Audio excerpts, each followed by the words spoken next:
Right now, you can send a text and someone on the other side of the planet reads it in under a second. You can be in a different country by tonight if you really wanted to. Distance, for you, is basically solved.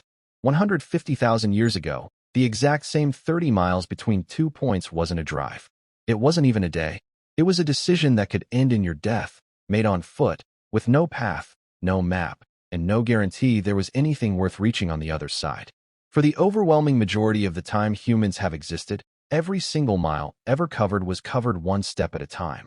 And that one brutal limitation is the reason you look, move, and even think the way you do today. Start with the body you're sitting in right now. You are, hands down, the best endurance walker and runner on the entire planet, and also one of the slowest sprinters among large mammals. A gazelle can hit 60 miles an hour. You can maybe touch 15 for about 6 seconds before your lungs give out. But give a human 20 miles and a full day, and almost nothing on Earth can keep pace. Your Achilles tendon acts like a spring, storing energy on impact and releasing it on the next step so your muscles barely have to work. Your arched foot does the same job.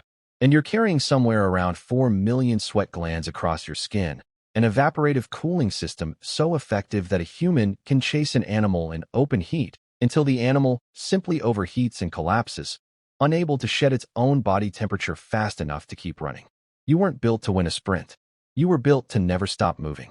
In 2009, researchers working near Illirit, Kenya, uncovered a set of footprints preserved in ancient mud, dated to roughly 1.5 million years old. The stride length, the arch, the way weight rolled from heel to toe, all of it matches modern human walking almost exactly. That's not a rough ancestor shuffling around. That's essentially your gait, over 1 million years before anyone had a name for anything. For nearly the entire span of that time, this was the only transportation technology our lineage ever had. 2 legs, and whatever they could carry you toward. Somewhere around 70,000 years ago, groups of humans began pushing beyond Africa, not as one migration, not as a single dramatic exit, but as an unbelievably slow outward bleed, one valley, one coastline, one generation at a time, until people had reached the Middle East, then Central Asia, then Europe, then the frozen edges of Siberia. And they weren't wandering aimlessly while they did it. Archaeologists have pulled specific volcanic glass tools out of the ground hundreds of miles from the nearest volcano, and ocean shells found buried deep inland, far from any coast. Someone carried those things that far on purpose. Long before anyone invented writing, humans were already running long-distance supply chains entirely on foot. Then they hit water. Land, no matter how brutal, could eventually be crossed by simply continuing to walk. A river, a strait, an open channel of ocean, could not. For most of human history, water was the wall nothing got past. And then, somehow, that stopped being true.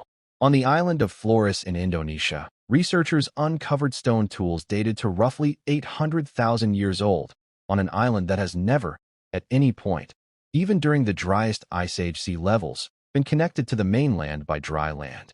The gap was always at least several miles of open water, which leaves exactly one explanation.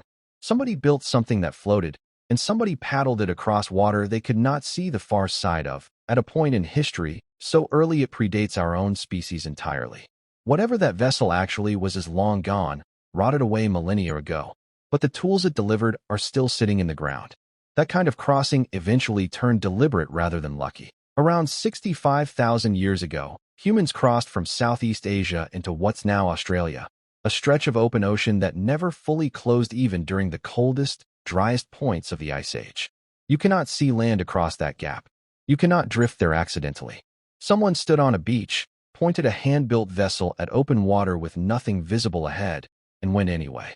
Every single person alive today whose ancestry traces through that crossing exists because that gamble paid off. Roughly 3,000 years ago, that same instinct scaled up into something almost absurd. Polynesian voyagers began deliberately sailing into the largest ocean on the planet, in double-hulled canoes stocked with food crops, live animals, and entire families, aiming for islands they had never seen and could not prove existed. Their navigation ran entirely on memory. Star paths tracked across the night sky, the specific direction and rhythm of ocean swells, cloud shapes that hinted at land sitting just past the horizon, even the flight patterns of individual bird species known to nest only on certain islands. No instruments, No charts. Just an oral tradition so precise that trained modern navigators still study it today. Some of those voyages covered well over 2,000 miles of pure open water, and they found Hawaii, they found New Zealand, they found tiny islands that shouldn't have been findable at all. Walking crossed land. Boats crossed water. But there was a third problem nobody had solved yet, and it had nothing to do with distance. It was weight.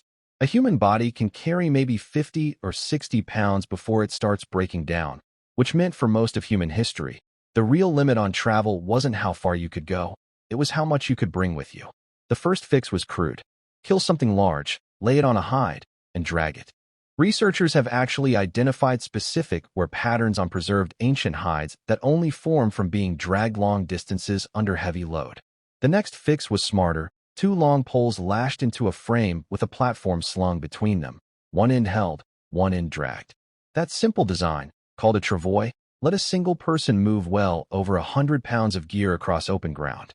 Almost none of them survived in the archaeological record because they were built from wood and hide, materials that simply don't last. We only know how widespread they were because Europeans arriving centuries later watched people still using them. The actual breakthrough wasn't a tool at all. It was a partnership. Somewhere around 15,000 years ago, humans domesticated dogs, and one of their earliest working roles was hauling. In Arctic regions, dog teams pulled sleds across ice, moving entire households across distances no single person could manage alone. But dogs could only carry so much, and eventually humans found something considerably bigger. Around 5,500 years ago, in what's now Kazakhstan, a group called the Butai left behind horse teeth marked with the specific wear pattern only a bit can cause, and pottery with traces of fermented mare's milk baked directly into the clay. These weren't people hunting horses for meat. They were riding them, milking them, and building entire lives around them. And once that partnership existed, the entire scale of human distance changed overnight. Walking speed had capped out around 4 miles an hour for roughly 300,000 years straight. On horseback, that jumped to 30. In a single generation, the usable world got roughly 8 times smaller. Strangely, the wheel showed up almost embarrassingly late to all of this.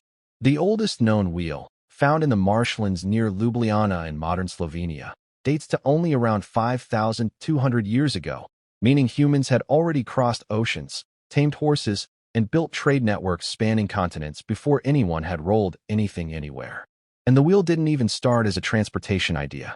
It began as a spinning potter's disc for shaping clay, and at some point, somebody flipped it on its side and asked what would happen if you put weight on top of it.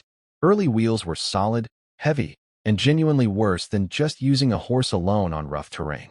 It took until roughly 2000 BC for someone to figure out the spoked wheel, lighter, faster, strong enough to actually matter. Pair that with paved roads, some of the earliest known stretching through the city of Ur around 400 BC, and you finally had a real transportation system. Trade multiplied. Armies could move fast enough to conquer territory instead of simply raiding it. Entire empires became mathematically possible for the first time. So here's the full arc. For nearly 300,000 years, the human body alone was the only vehicle our species had, and it carried people across every continent on Earth except Antarctica. Then we learned to float. Then we learned to drag. Then to carry with animals. Then to ride them outright. Then, almost as an afterthought, we invented rolling. Every single one of those steps took thousands of years to arrive, and every one only became possible because of the step that came before it. Now think about this the next time you're mildly annoyed that a rideshare app says 4 minutes instead of 2. Somewhere behind that convenience is a footprint pressed into mud 1.5 million years ago, a canoe paddled toward an island that couldn't be seen, and a person standing on a beach who decided the water on the other side was worth the risk. They didn't know what was out there. They went anyway. Every road, every runway, every shipping lane on the planet exists because that decision kept getting made, generation after generation, until there was nowhere left on Earth a human hadn't already reached.